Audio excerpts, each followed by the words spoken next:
इस वक्त हमारे साथ स्टेट मेंटल हॉस्पिटल सेलाकुनी देहरादून के जो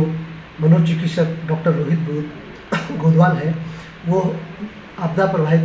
क्षेत्र धराली का भ्रमण करके और वहाँ पे लोगों से तमाम उनकी निगरानी करके उनसे बातचीत करके अब जिला मुख्यालय उत्तरकाशी पहुँचे और यहाँ से फिर अपना देहरादून जाएंगे। तो हम डॉक्टर साहब से ही जानना चाहेंगे कि धराली क्षेत्र में जिन लोगों को आपने देखा आपदा प्रभावित है, वहाँ पे क्या स्थिति है? डॉक्टर साहब लोग किस ढंग से अपने को महसूस कर रहे हैं, क्या उनमें समस्या? जिस दिन धराली में आपदा आई थी उसके अगले दिन ही हम लोगों को वहाँ पर भेज दिया गया था। तो जब वहाँ पे हम लोग पहुँचे तो हम लोगों ने पहले दिन तो हमें व्यवस्था हमें भी समझ नहीं आया कि क्या करना है क्या नहीं करना है, कोई सिग्नल भी थे कुछ नहीं थे। तो धीरे धीरे करके जैसे हमने अपनी ओपीडी बनाई और वहाँ पर ओपीडी लगाई।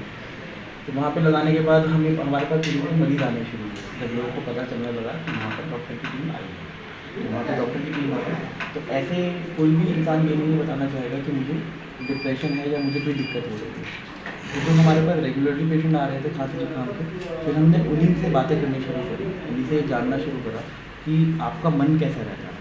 आप कैसे रहते हैं, कोई दिक्कत तो नहीं हो रही है, कभी आपको ऐसा लगता हो कि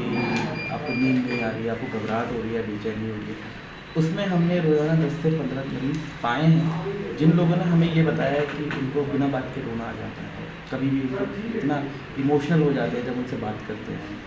2-3 मरीज़ ऐसे थे कि जो हमारे सामने ही बैठ के रोने लगे कि सर हमें समझ ही नहीं आ रहा है कि क्या करें, दिन भर रात को नींद नहीं आ रही है, दिन भर अजीब से घूमना पड़ रहा है, कई बार ऐसा लग रहा है कि कुछ क्या हो रहा है क्या नहीं हो रहा है, कुछ करने ही नहीं पड़ रहा है। तो जब हमने ऐसे मरीज़ देखने शुरू करे तो फिर कुछ दवाइयाँ जो हम मेंटल हॉस्पिटल से ले गए थे, हमने वो दवाइयाँ दी उनको। तो उनको दवाइयाँ देने के बाद में जब वो 2-3 दिन बाद हमारे पास दोबारा पहुँचे तो फिर हमने ये देखा कि उनमें इम्प्रूवमेंट आया। लोगों ने हमें बताया कि सर हमें बेहतर नींद आने लगी है, हमें जो विचार ख़त्म हो गए थे वो भी हमारे बेहतर होने लगे हैं। जब ये सारी चीज़ें होते होते कई लोग ऐसे भी थे वहाँ पर जो जिनके घर वाले मतलब जिनके बच्चे लापता हो गए थे, उनको समझ ही नहीं आ रहा था कि उनको मृत घोषित कहा जाएगा या उन्हें लापता कहा जाएगा। तो उनकी फैमिलीज़ में ज़्यादा असमंजस का माहौल था। तो उन लोगों को जब हमने देखा तो उनसे हमने पूछा कि आपके विचार क्या चल रहे हैं, तो कहते थे कि हमारे हमेशा यही रहता है कि कुछ नेगेटिव होने वाला है, या तो हमें पता चल जाए कि हमारा बच्चा मर गया है, जिंदा है, कुछ समझ ही नहीं आ रहा है, जिसकी वजह से रात को नींद नहीं आती है, रात को एकदम से उठ जाते हैं, घबराहट होते ही उठ जाते हैं कि मतलब कई बार तो कई लोगों ने ये भी बताया है कि उन्हें ऐसा लगता है कि वो मंदिर याद आ जाता है कि वो दोबारा से होने वाला है, तो वो उसकी वजह से घबराहट बेचैनी हो जाते हैं। इन सभी लोगों को हमने दवाइयाँ दी, इन सभी लोगों को हमने ये समझाया है कि जो हम लोगों ने खुद ही काउंसलिंग करी, क्योंकि उस समय हम ही थे वहाँ पे कि भाई आप ये जो है सामान्य प्रक्रिया है जो हुई है आपके साथ में, ये सामान्य हम मानते हैं कि आपके साथ में काफ़ी बुरी चीज़ें हुई हैं, जो आप इस तरह महसूस कर रहे हैं वो महसूस करना एक व्यक्ति के लिए सामान्य चीज़ें हैं, लेकिन उस चीज़ के लिए मदद भी मौजूद है। क्या डॉक्टर साहब आप लोग राहत महसूस कर रहे हैं जो आपको काउंसलिंग करने के बाद जो से नींद आ रही थी या घबराहट बेचैनी हो रही थी, क्या उसके बाद आप 10 दिन वहाँ ट्रीटमेंट किया है, क्या लगा देखिए 10 दिन में मैंने उन्हीं मरीज़ों को आप ये कहेंगे कि मैं 2-3 बार मैंने उन मरीज़ों को देखा है, तो उन मरीज़ों में मुझे मतलब पॉजिटिव चीज़ें दिखी हैं कि हाँ मरीज़ ठीक हो रहे हैं और वो अपना अब काम कर पा रहे हैं, उनकी जो बार बार रोने की समस्या थी वो भी थोड़ी कम हुई है और उनकी नींद भी बहुत ज़्यादा बेहतर हुई है। धन्यवाद डॉक्टर साहब। मैं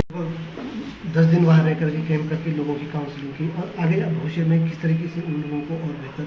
उनकी मनोस्थिति बन सके, क्या उसके लिए क्या प्लानिंग रहेगी और क्या व्यवस्था स्वास्थ्य? देखिए अभी तो जैसे मैं यहाँ पर आया हूँ तो मेरी जगह पर वहाँ पे दूसरे एक साइकेट्रिस्ट आए हैं डॉक्टर रविंद्र नवानी, और साथ में उसमें हमें टेलीमानस के यहाँ से हमारे एक साइकोलॉजिस्ट भी आए हैं जो कि नीलम जी हैं।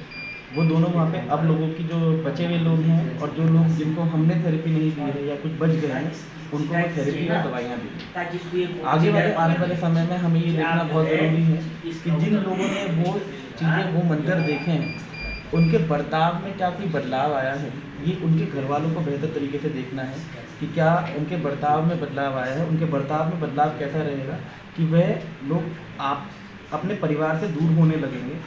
अपने परिवार से चिढ़ने लगेंगे या गुस्सा एकदम छोटी छोटी बातों पे उन्हें गुस्सा आने लगेगा। कई बार उन्हें ऐसा भी महसूस होगा कि उन्हें वो मंदिर दोबारा से याद आ रहा है और जिसकी वजह से उनकी जो नॉर्मल जो कार्य करते हैं वो जितना भी सामान्य कार्य जो रोजाना का कार्य कर रहे थे उसमें उन्हें दिक्कतें आनी शुरू हो जाएंगी। ऐसी कोई भी समस्या अगर रहती है, ऐसी कोई भी अगर दिक्कत रहती है तो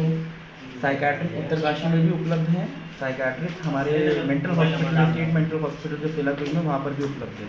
वो कहीं पर भी जाके मदद ले सकते हैं। उसी में हमारी टेलीमानस की 14416 एक हेल्पलाइन नंबर है, उस पर कॉल कर भी वो उनको लोगों को बता सकते हैं कि हम लोगों को ये दिक्कतें हुई है, जिससे वो लोग वहाँ पे बैठे हुए साइकेट्रिस्ट जो कि हम ही हैं, वही देखते हैं, हमसे वो मतलब फ़ोन पर भी कांटेक्ट कर पाएंगे। 10-12 दिनों से लगातार उत्तरकाशी जिला मुख्यालय में कैंप किए हुए हैं और लंबे समय से आपके पास बाल रोग विशेषज्ञ अनुभव रहा है। तो जो आपदा के समय जब भी इस तरह की प्राकृतिक आपदाएं आती तो बच्चों को किस ढंग से, जो उनके अभिभावक हैं उनको कैसे रख सकते हैं? मैं आपके चैनल के माध्यम से बताना चाहूँ कि जो भी हमारी गर्भवती माताएं हैं, उनके सानिध्य में जो भी बच्चे पल रहे हैं, इस त्रासदी के दौरान उनको खुशनुमा माहौल में रखें और अच्छे उनको सपोर्ट दें। और यह मेरा ये निवेदन है और ये मेरा सभी जो हमारे साइकेट्रिस्ट हैं इसी काम में लगे भी हुए हैं और जिस भी माध्यम से जो और काउंसलर्स भी इसी प्रयास में सब लगे हुए हैं। मेरा सब उनको यह निर्देश भी है और मेरा समाज में जो उनका सपोर्ट ग्रुप है उनसे मेरी करबद्ध प्रार्थना भी है कि बच्चों जो कि हमारे आगे आने वाले समय के कर्णधार हैं और यकीनन उनको एक अच्छी तरह से परवरिश हो, जिससे कि हम एक सुसंगत और सुराष्ट्र और अच्छे प्रदेश के नागरिक का निर्माण कर सकें। अगर आप ये वीडियो YouTube पर देख रहे हैं तो हमारे चैनल को सब्सक्राइब कर बेल आइकन दबाएं और Facebook पर देख रहे हैं तो हमारे पेज को लाइक करें।